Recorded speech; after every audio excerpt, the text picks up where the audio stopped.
Alright, what's up mga boss? So nagkaroon po ulit si Stuart ng Ask Me Anything question and answer sa Reddit. So ito po yung mga magiging plano nila for the next few months or years at yung overall progression po sa Clash of Clans. So ang pinakauna is ang long-term aim daw nila, yung pangmatagalan talaga is yung siguro hindi naman every, kumbaga talagang most of the players ay talagang maaabot yung pong last Town Hall. Ang ibig sabihin kung ano po yung last Town Hall, for example, ngayon Town Hall 16, di ba? So, kailangan siguro at least 50% of players ay Town Hall 16 na, no? So, kaya ang gagawin nila dito is drastically pabibilisin nila yung mga timers para nga mas ma-enjoy natin yung endgame. Well, naumpisahan na nila ito, kung mapapansin natin, simula Town Hall 9, 10, 11, 12, talagang napakabilis na ng upgrading. Alam ko kaya natin makapag medyo rush na Town Hall 12 in a few months lang, around 2 to 3 months lang, ay medyo decent na yung level ng Town Hall 12 mo. So, in a span of 1 year or 1.5 year, kaya natin maabot siguro yung close sa sa max level na Town Hall, like Town Hall 15, Town Hall 16. Pero siguro hindi pa ganun kataas yung level ng heroes dahil nga meron po mga timers ito. Pero dahil nga po doon sa mga potions, gaya po nung mga hero potions at nung mga power potions na pwede na mag-max kaagad yung ating mga heroes, ay matatake advantage na natin yung lakas ng heroes. So ang dapat talaga natin pagtuunan ng pansin dito is yung mga equipments, dahil nga yung level ng heroes at ng pets ay pwede na madaan sa mga potions. At pagdating naman daw po sa last Town Hall, kung ano man po ang Town Hall natin sa Town Hall 16, ay kailangan meron pa rin tayong magagawa doon. So yung ginawa po nila solusyon dito is naglagay nga po sila ng mga supercharges. And by the way, ako po, I am down sa 2 last po na aking pong supercharged elixir. So matatapos na po ang aking upgrading sa wakas. No? So ako po ay magiging fully max supercharged Town Hall 16 na po. Ang gandang sabihin yung, so ang aking magiging problem na lang is sa mga equipments na ginagamit ko na medyo hinahapit ko pa yung aking spiky ball, hindi pa rin max.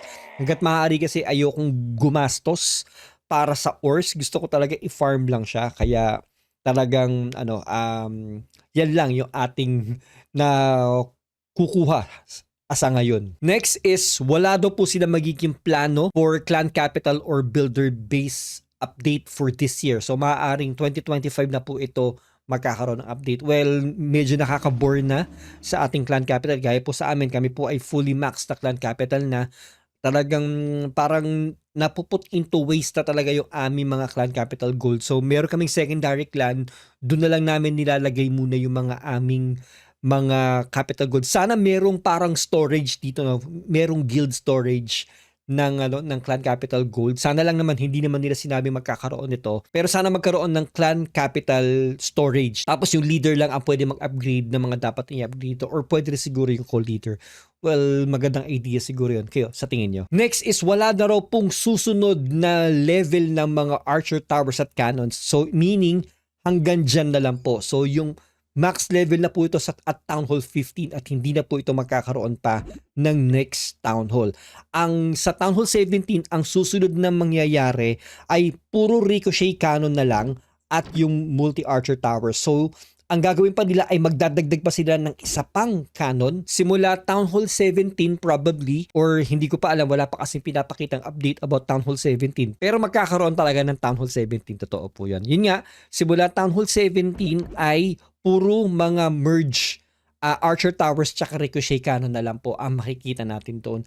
So ito rin po yung way nila para mabawasan yung mga buildings, para makapaglagay sila ng iba pang defenses. Nagkaroon din ng parang AMA nung mga nakakaraang buwan na i-merge daw po yung Eagle Artillery sa Town Hall. So ibig sabihin, tatanggalin na nila yung Eagle Artillery at mapupunta na siya sa Town Hall. Pero it doesn't mean, pero hindi nila sinasabi na ito na yung magiging signature defense nung pong Town Hall 17, no? Hindi pa. So maaaring meron pa ring ibang defenses na lumalabas sa Town Hall 17. Maaari lang pero yung pong Eagle Artillery ay maaaring built-in na po sa Town Hall.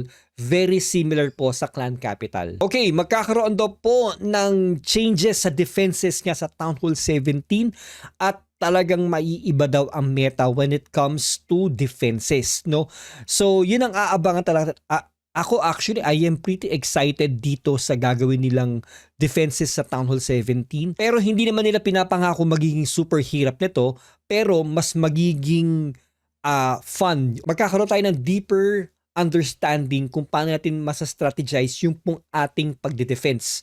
So, yun ang hihintayin natin sa Town Hall 17. Sinabi rin po dito na wala pong magiging changes sa level ng equipment pagdating ng Town Hall 17. So, ang common equipment ay hanggang level 18 pa rin, ang epic equipment ay hanggang level 27 pa rin. So, ganun pa rin po siya. Magkakaroon daw ba ng hard mode sa higher CWL leagues or sa Legend League? Well, sa ngayon, kinukonsider nila, para sa akin to for example, naabot natin yung 5.9k na trophy, parang dapat automatic na magha-hard mode ito kapag naabot na siya. Pero feeling ko mahirap gawin yun no? Siguro mas maganda kung mag-add sila ng panibagong league, no? Like Mythic League or Epic League. Pero kasi minsan, di ba, lalo na kung ikaw po ay lower Town Hall, like Town Hall 11, at naabot mo yung Legend League, para bang you feel very proud of yourself na naabot mo yung highest league. Kaya parang ayaw nilang magdagdag ng another league, no?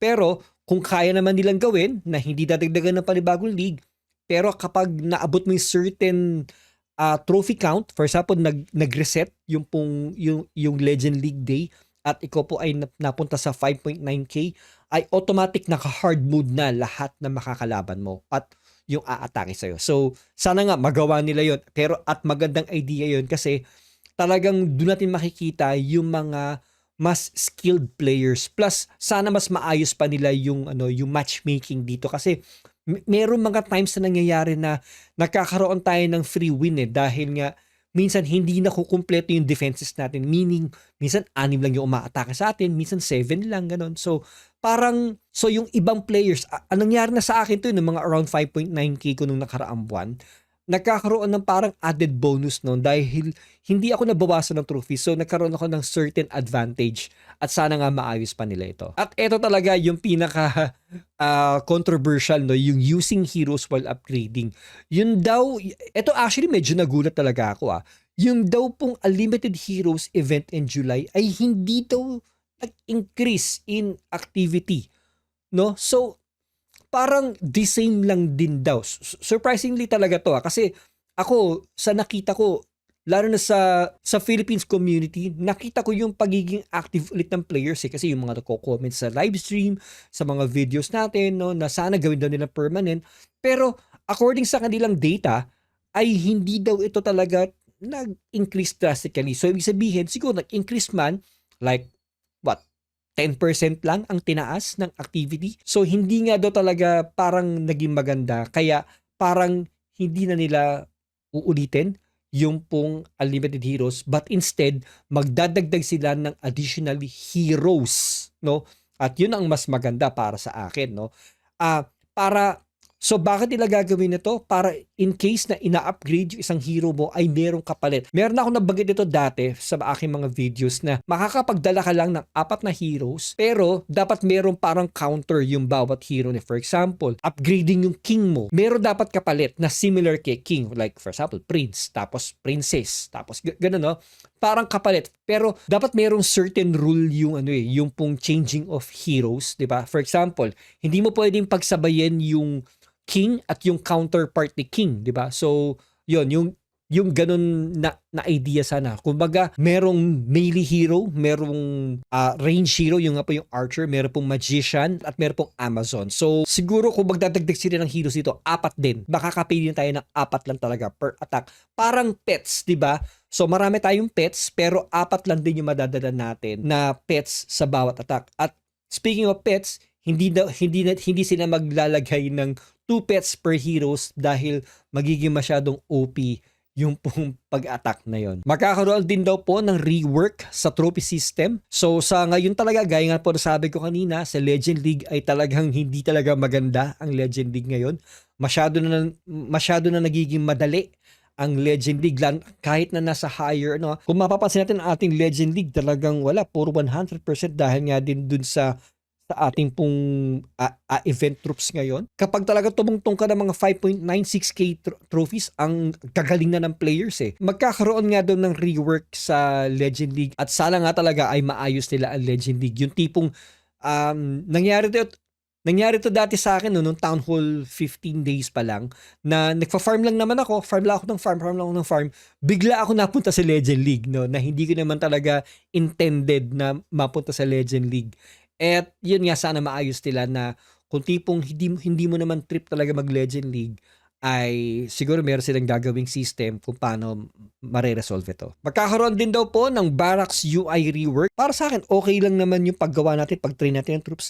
So gagawin nila paano mas magiging convenient. Hindi ko alam kung paano nila gagawin yun. Pagsasamahin na nila ba yung troops tsaka yung spells, I don't know. Sana maganda dito gawin nila, isama na nila yung pets, equipments, heroes sa iisang tab lang. Para hindi tayo palipat-lipat pa na pupunta sa spells, sa siege machines. Tapos pupunta pa tayo sa blacksmith para baguhin yung ating mga equipment. Tapos pupunta pa tayo sa pets para mabago yung pets natin. So, sana parang nasa iisang tab na lang siya. 'Di ba? Parang mas convenient na nga dito para mas mapadali na sa atin kapag nag-change tayo ng troops. Magkakaroon daw kaya ng super troops or magkakaroon ng rework dito? Para sa akin talaga, pwede na nilang tanggalin yung timer. Para sa akin talaga, tanggalin na nila yung timer, tapos ano na lang, kumbaga, kapag pinindot natin yung rent, magbabayad pa rin tayo, wala ng timer, then it's up to us kung gusto na natin itong i-cancel, di ba? Kung gusto natin itong i-cancel, tapos tsaka tayo magbabayad ulit ng panibago. Palagi ko, mas okay yon. Tapos, kung magdadagdag sila super troop, mas okay yon para magkaroon ng panibagong mga meta attacks. Hindi yung puro super witches na lang, super barbarians. No? So, para magkaroon naman ng iba, kasi minsan medyo nakaka-umay na, no? Na yun at yun yung nakikita natin. Magkakaroon daw kaya ng more cosmetics for like pet skins, emotes, etc.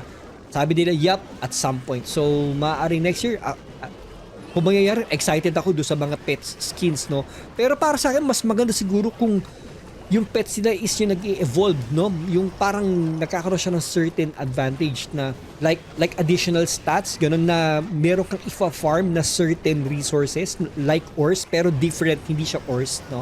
Na pwede mong palakasin yung ano mo, yung pets mo para mas maganda kung ganun, no?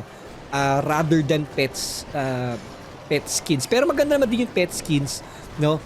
Pero dapat mura lang, mga tipong 150 pesos lang or 200 pesos lang. Huwag naman tipong 349 or 500 pesos para sa pets. No? Mas maganda kung talagang mura lang. Magkakaroon daw kaya ng war-based scenery next month? Yes daw, at it's really cool and pretty epic. Actually, nakita ko siya. Will Global Chat come back? No. So ayun na po. Hindi ko na po tinakal lahat ng mga pinag-usapan nila. Ang talagang kinuha ko na lang na topics ay yung mga mas interesting for me, and I hope na nagustuhan nyo itong video na to. Kung meron po kayo nakita interesting sa Reddit post na ito, i-comment nyo lang po. So maraming salamat mga boss. Don't forget to use my code Blazer kapag bibili po kayong mga in-game items gaya po ng skins, sceneries, gold passes, event pass. Yung pong creator code natin ay talaga nakakatulong po sa ating po yung mga boss. I hope you like this video. Don't forget to subscribe sa ating YouTube channel. Follow nyo po ako sa ating Facebook Gaming at sa ating TikTok. This is your boss LA signing out. Good day and God bless you all. Alright!